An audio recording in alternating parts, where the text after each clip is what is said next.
सियावर रामचंद्र की जय। श्री रामानंद भगवान की जय। श्री राधे राधे।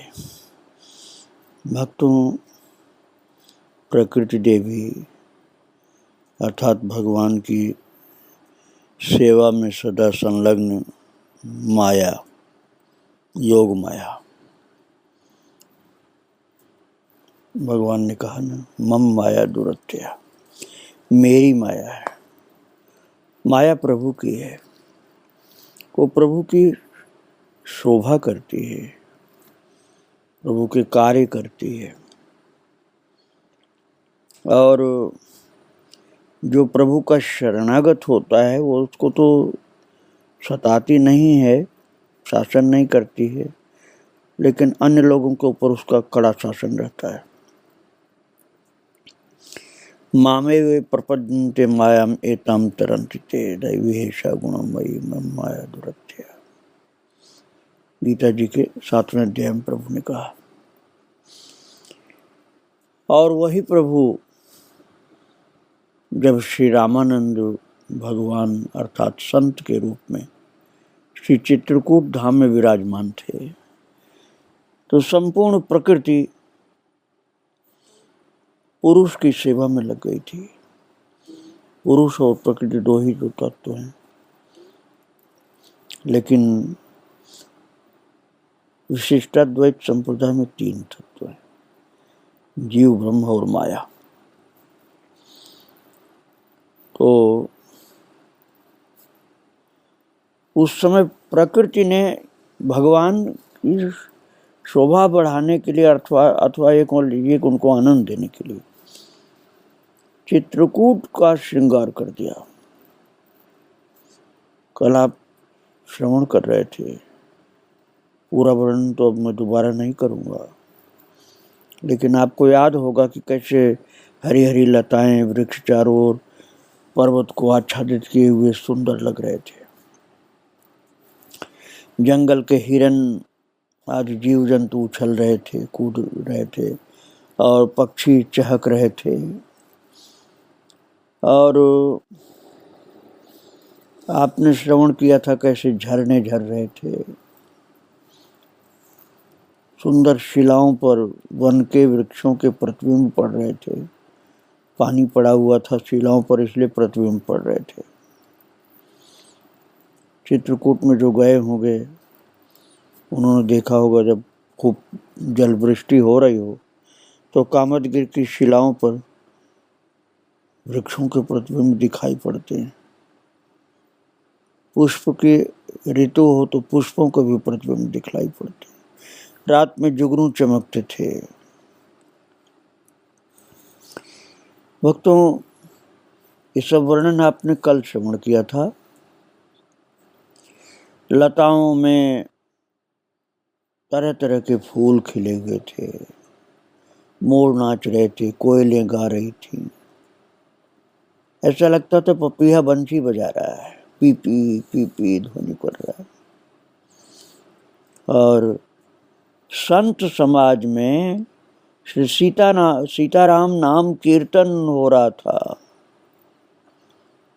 तो बंसी बजा रहे थे पपीहा, और संत समाज में सीताराम नाम कीर्तन के साथ बाजे बज रहे थे, ढोलक, मजीरा, चिमटा आदि।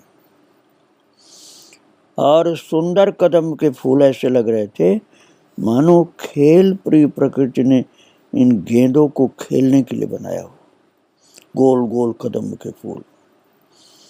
इस प्रकार चित्रकूट गिरि पर अर्थात कामदगिरि पर वर्षा ऋतु का आनंद आचार्य भगवान संतों के साथ अनुभव कर रहे थे। उस प्रकृति का वर्णन मैंने कल विस्तार से किया था, इसलिए आज बहुत संक्षेप में याद कराया केवल आपको। तो भक्तों, एक दिन अपने शिष्य वृंदों के साथ आचार्य भगवान कामतानाथ की परिक्रमा में गए। कामतानाथ अर्थात कामदगिरि की परिक्रमा में। चित्रकूट में तो सब कामतानाथ जानते हैं, लेकिन दूर के लोग कामतानाथ नहीं समझेंगे, इसलिए कामदगिरी की परिक्रमा। कामदगिरी वो है जिसकी परिक्रमा वहाँ चित्रकूट में लोग करते रहते हैं। जैसे श्री गिरिराज जी की परिक्रमा वृंदावन धाम के लोग, ब्रज के लोग और कृष्ण प्रेमी लोग करते हैं, ऐसे राम प्रेमी लोग कामदगिरी की परिक्रमा चित्रकूट में करते हैं। भक्तों, एक बहुत खास चीज है कामदगिरी की परिक्रमा में।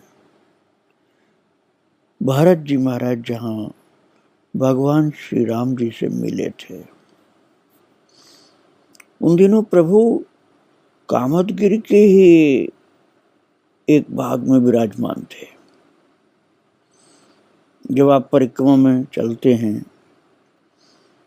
मुख्य मुखारविंद से और लक्ष्मण पहाड़ी की तरफ पहुंचते हैं, तो लक्ष्मण पहाड़ी पहुंचने के ठीक पहले दाहिने हाथ पर वो राम भरत मिलन का स्थल है। उस स्थान पर भक्तों आप लोगों ने दर्शन किया होगा, चरण चिन्ह है। अब यदि संभव होगा तो उन चरण चिन्हों का चित्र आपको YouTube में देखने को मिल जाएगा। तो भक्तों, मैंने दर्शन किया था बहुत पहले, तब वहाँ पूरा का पूरा आंगन चरण चिन्हों से भरा हुआ दिखलाई पड़ता था। बाद में चरण चिन्हों पर सब लोगों को पैर पड़ता था, इसलिए ढक दिया गया, कहीं कहीं दर्शन के लिए खोला हुआ है। ऐसा अद्भुत दृश्य और कहीं देखने को नहीं मिलता है। जब राम प्रेम की मूर्ति ही थे श्री भरत जी महाराज, जब वो आए भगवान राम से मिलने के लिए, महाराज सीता मैया के हृदय में वात्सल्य प्रेम उमड़ आया। राम जी का भी हृदय उस समय वात्सल्य प्रेम से भीग गया और श्री भरत जी का हृदय कितना प्रेम से भरा हुआ था कि भाई मृदु भूमि सकुच मन मनहि, मृदु भूमि हो गई। भूमि जो थी पिघल करके पत्थर, जो आप समझिए पिघलने का मतलब आप गर्म मत समझने ना, गर्म करके पिघल गए नहीं, वो ऐसे हो गए ना जैसे कीचड़ समझिए आप। मोम कह दीजिए, मोम तो पिघलेगी तो गर्म हो जाएगी, इसलिए मैंने मोम नहीं कहा। कीचड़ जैसी धरती हो, मोम जैसी मुलायम लेकिन ठंडी, गर्म नहीं, ऐसी हो गई थी कि प्रत्येक चरण जानकी के, लक्ष्मण जी के, भरत जी के, राम जी के जो जो चरण पड़ रहे थे सब दबते जा रहे थे धरती में, निशान बनता जा रहा था। और आज भी वो चरण चिन्ह दर्शनीय है। त्रेता युग जो लाखों वर्ष बीत गया, आज भी वो चरण चिन्ह कामदगिरी के उन शिलाओं पर विराजमान है। बहुत अद्भुत दृश्य भक्तों।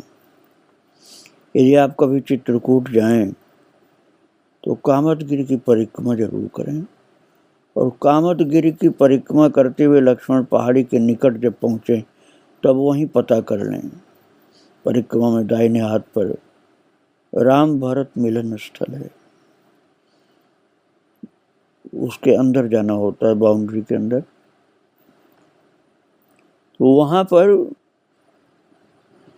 पाषाण की पृथ्वी है, पूरी पत्थर ही पत्थर हैं, शिलाएं, और सब महाराज एक दूसरे से चिपकी हुई शिलाएं पूरी पिघली हुई, चरण चिन्ह बने हुए हैं प्रभु के, श्री भरत जी के। श्री भरत और राम जी महाराज के सबसे ज्यादा है, लक्ष्मण और जानकी मैया के भी हैं। अब आप ये समझिए कि वही राम जी ही तो भगवान श्री रामानंद जी संत के रूप में आए थे। तो शिष्य वृंदों के साथ आचार्य भगवान कामतानाथ की परिक्रमा में जब उस जगह पर पहुंचे हैं जहां भरत जी से भगवान श्री राम का मिलन हुआ था, तो उस स्थान पर चरण चिन्हों को देख करके आचार्य भगवान रामानंद जी के नेत्रों से झरझर झरझर अश्रुधारा बह चली। जो उनको नहीं जानते थे कि ये स्वयं राम जी हैं, उन्होंने तो समझा कि इन संत के, इन गुरु महाराज के अंदर प्रेम कितना है कि आंखों से आंसू की धारा गिर रही है। और वास्तविकता ये थी भक्तों कि वो स्वयं राम जी थे, इसलिए उनको उस समय का सारा दृश्य याद आ गया जब भरत जी मिलने आए थे, इसलिए प्रेम विह्वल हो गए वो। और वहां गुरुदेव भगवान की ऐसी दशा हो गई कि उसका वर्णन करना मुश्किल है। ऐसा लगता था जैसे करुणा ही मूर्तिमान होकर के आ गई हो, प्रेम ही पिघल करके आंखों के माध्यम से बह रहा है। समस्त संत मंडली भी विह्वल हो गई। महाराज सभी रुदन कर रहे थे, उस भूमि पर लौटने लगे लोग। कोई मस्तक रखे हुए रो रहा है, कोई धरती पर लौट रहा था, कोई दहाड़ मार रहा था, इतनी जोर से रो रहा था चिल्ला करके। कोई आचार्य भगवान का जो हृदय उस समय एकदम द्रवित होकर हो गया, करुणामय हो गया था, उनको संभाल रहा था। बहुत देर तक ऐसी दशा बनी रही, घंटों।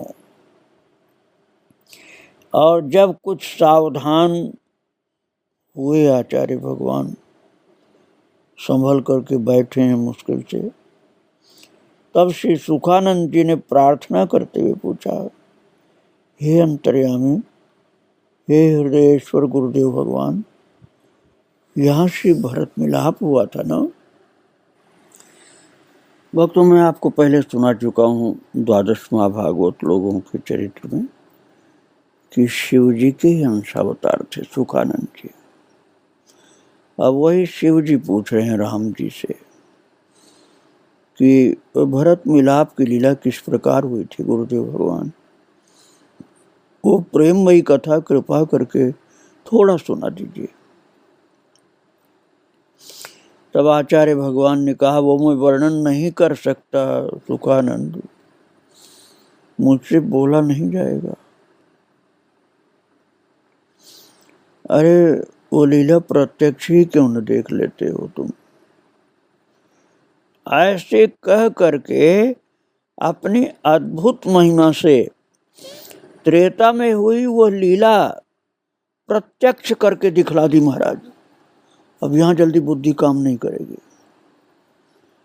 जो महान राम भक्त होगा उसको समझ लेगा तुरंत, और लोगों को समझने में मुश्किल पड़ेगा कि जो त्रेता में लीलाएं हुई थी राम जी से भरत जी के मिलने की, वो प्रत्यक्ष लीला ज्यों की त्यों प्रकट हो गई। सब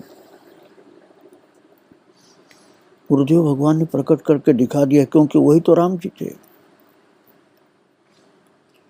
और वैसी ही पर्णकुटी बन गई, वैसे ही मुनियों के समाज में प्रभु बैठे थे, भगवान श्री राम बैठे थे, और उधर से श्री भरत शत्रुघ्न दौड़ते हुए आ रहे थे।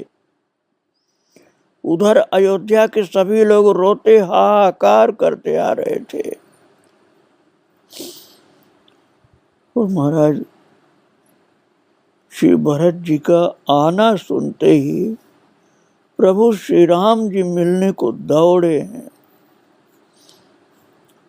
भरत जी से मिलते समय प्रेमवश भरत जी और प्रभु दोनों मूर्छित से हो रहे थे। और महाराज कौशल्या आदि माताएं, मेरे लाल कहाँ हो, मेरे लाल कहाँ हो, ऐसे कहते हुए गिरती पड़ती जा रही थी, गिरती पड़ती भागी चली आ रही थी। और महाराज उस समय का प्रेम का वातावरण जो गुरुदेव भगवान बोले मैं सुना नहीं पाऊंगा, दिखा देता हूं, वो अद्भुत था। आप कहेंगे वो तो पत्थर थे, वो कैसे पिघल गए? भैया राम जी के सानिध्य में चेतन जो जड़ जैसे हो गए थे और जड़ जो थे वो चेतन जैसे हो गए थे। इसलिए भय मृदु भूमि सकुचि मन मनहि। जैसे भूमि वहां की सकुचा गई कि ये प्रेम से एकदम सरस हुए मिल रहे हैं लोग, तो मैं कैसे कठोर बनी रहूं? सारी शिलाएं एकदम पिघल गई, क्योंकि वो पत्थर भी प्रेमवश हो गए थे, चाहे समझ में भले ना आवे। लेकिन सत्य यही है कि कामदगिरि के उस भाग के पत्थर पूरे के पूरे राम भरत प्रेम के कारण प्रेमवश गल गए थे। आप समझिए, पिघलना नहीं समझ में आता हो तो समझिए गल गए थे, जैसे मिट्टी गल जाती है पानी में, ऐसे प्रेमवश वो पत्थर गल गए और सब शिलाओं में चरण चिन्ह बन गए।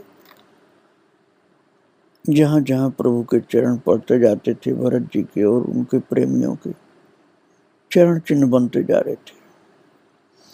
सभी अवधवासी प्रभु से कहते थे, हे प्राणाधार प्रभु अवध चलिए।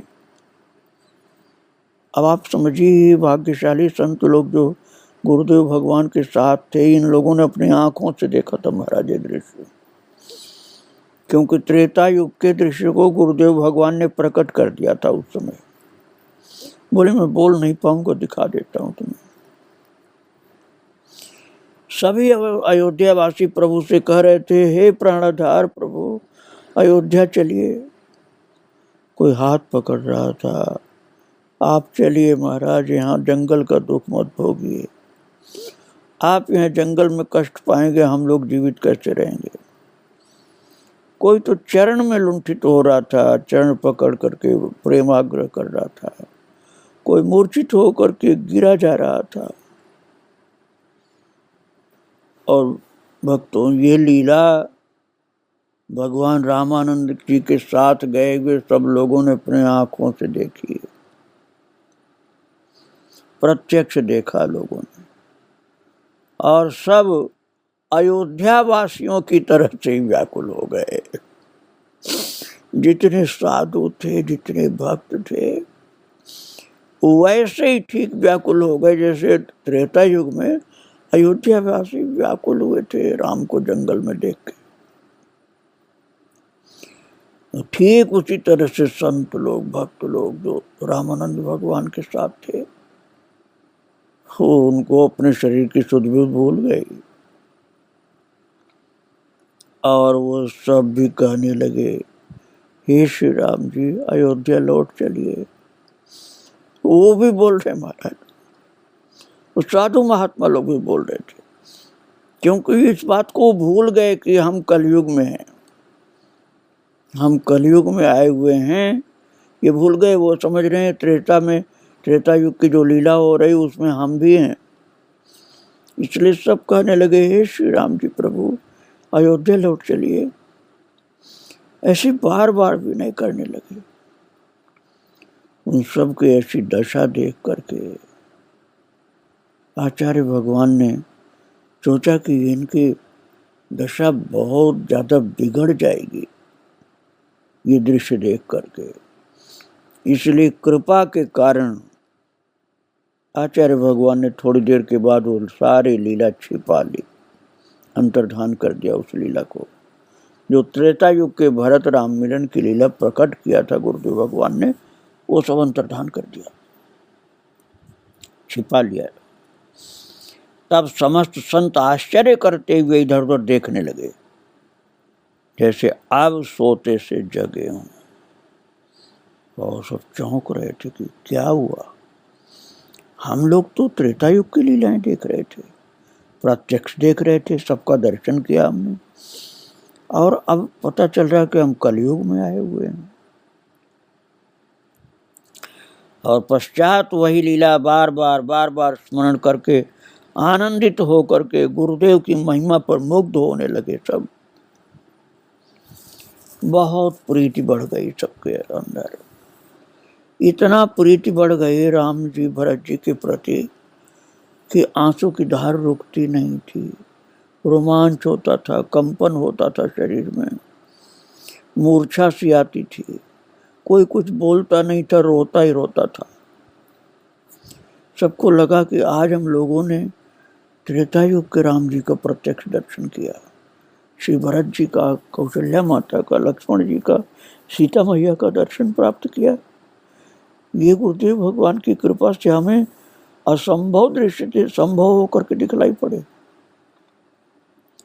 हृदय में परमानंद रस तथा भाव का मंडप छा गया। इस प्रकार चित्रकूट में आचार्य भगवान विचरने लगे, सबके ऊपर कृपा करके सबको दर्शन दे रहे थे, और सर्वत्र दिव्य प्रेम का समुद्र उमड़ रहा था।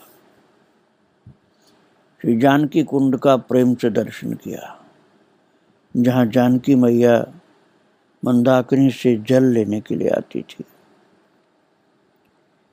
और प्रमोद वन में ध्यान करके त्रेतायुग की झांकी का अनुभव सब ने प्राप्त किया। वो अनुभव बताने की शक्ति नहीं है भक्तों, और कोई कवि भी वर्णन करे तो कवि के पास भी हो सकती मुश्किल है। उसे वर्णन करने में सरस्वती माता भी कहेंगी कि पूरा वर्णन करने की सामर्थ्य मुझ में नहीं है, क्योंकि भगवान की परम प्रेम की लीलाएं थी वो। हाँ, वही उस रस को समझ सकता है जो दिव्य दृष्टि से देख सकेगा। वर्णन तो करना उसके लिए भी मुश्किल पड़ेगा, थोड़ा तो वर्णन करेगा लेकिन पूरा वर्णन करना मुश्किल हो जाएगा। जो प्रभु की कृपा से दिव्य दृष्टि प्राप्त करेगा और उस लीला का पूरा दर्शन करेगा, वो उसको समझ सकता है, बता भले न सके। वो रस अमृत से भी मधुर है भक्तों, अमृत भी नहीं कुछ होता उसके सम्मुख। प्रेम का अमृत है वो, राम प्रेम का अमृत है। श्री सीताराम जी की ललित लीला श्रृंगार माधुरी का सबको अधिकार नहीं है। जो माधुरी भाव की लीला है ना, उसका अधिकार सबको नहीं है। और वो प्रमोद वन, जिसका नाम मैंने लिया जानकी कुंड के निकट में, वहां पर माधुरी लीला सीता जी की सखियां प्रकट हुई थी, इसलिए भी उसका वर्णन करना ज्यादा उचित नहीं है। और उस सीताराम जी की उस लीला को सखी भाव वाले ही अवगाहन कर पाते हैं। श्री हनुमान धारा, गुप्त गोदावरी, भरतकूप आज जितने भी तीर्थ से सबका 5 दिन में दर्शन कर लिया गया। जैसे कि मानस में वर्णन है ना कि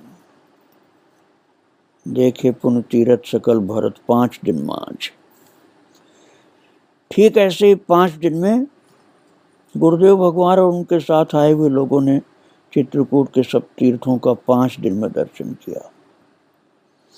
जिस जगह पहुंचते थे उसी जगह के भाव में भावित होकर पूरा उस समय का दृश्य उनको दिखलाई पड़ता था, जैसे भरत जी भरतकूप में जल डालने आए हुए हैं, ऐसे समझिए आप। इस प्रकार वर्षा ऋतु बीती थी। 5 दिन तो घूम घूम के दर्शन किया था, और वर्षा ऋतु में वहां विराजमान रहे गुरुदेव भगवान। पूरी वर्षा ऋतु में, वर्षा काल में चित्रकूट में ही वो अवधि बिताई थी वर्षा ऋतु की, और 5 दिन चल करके दर्शन किया था। वर्षा ऋतु बीत जाने के बाद आकाश निर्मल हो गया, मंदाकिनी की धारा जो वेग से बह रही थी, वो वेग से बहने वाली उस समय की मंदाकिनी अब मंद मंद बहने लगी। परंतु चंद्रमा का प्रकाश अब मंद नहीं था, वो बढ़ गया। रात में चंद्रमा की अद्भुत रोशनी होती थी और चित्रकूट में संत लोग, भक्त लोग श्री गुरुदेव भगवान के सानिध्य में रहकर विलक्षण विलक्षण संतों के, देवी देवताओं के, भगवत पार्षदों के, ऋषियों मुनियों के, अंतरिक्ष में चलने वाले ऋषियों मुनियों का भी दर्शन करते थे। सब गुरुदेव भगवान रामानंद जी का दर्शन करने आते थे ना, इसलिए सबका दर्शन सबको सुलभ हो गया था। अब इसके बाद चित्रकूट में निवास करके आचार्य भगवान श्री जनकपुर की यात्रा का विचार किए। जनकपुर को मिथिला भी कहते हैं। तो मिथिला की यात्रा मैं आपको कल सुनाऊंगा। आज गुरुदेव भगवान और सब संतों को प्रणाम करके यहीं विराम दे रहा हूँ। श्री राधे राधे, जय श्री राधे राधे। सियावर रामचंद्र की जय। श्री रामानंद भगवान की जय।